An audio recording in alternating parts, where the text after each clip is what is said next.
अथ श्री सिद्धकुंजिका स्तोत्रम्। ॐ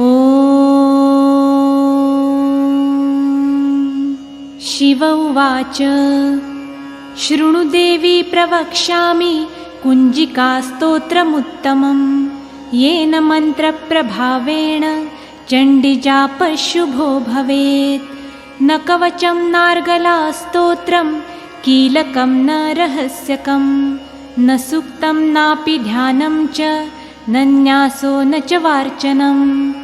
कुंजिकापाठमात्रेण दुर्गापाठफलं लभेत्।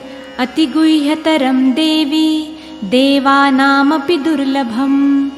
गोपनीयं प्रयत्नेन स्वयोनिरिव पार्वती।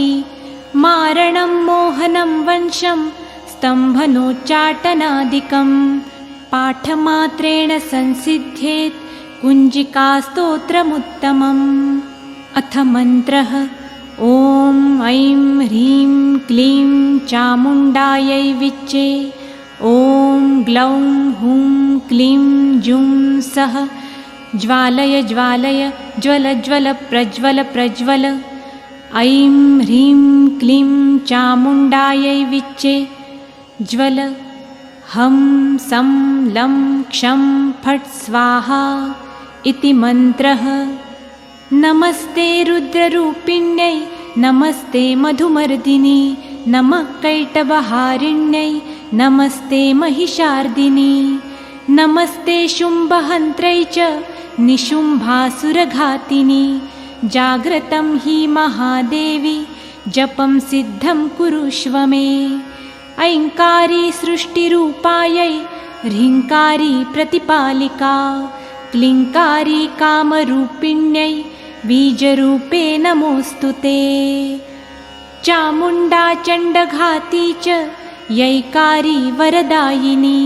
विच्चे चाभयदा नित्यं नमस्ते मन्त्ररूपिणी।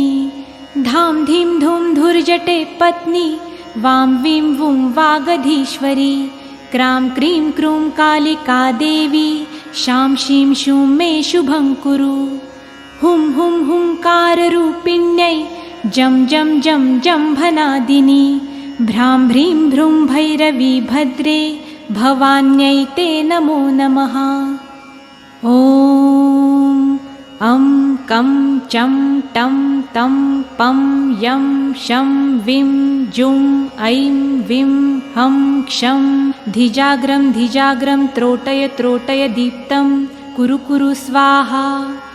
पां पिं पुं पार्वती पूर्णा खां खीं खुं खेचरी तथा। सां सिं सुं सप्तशती देव्या मन्त्रसिद्धिं कुरुष्व मे।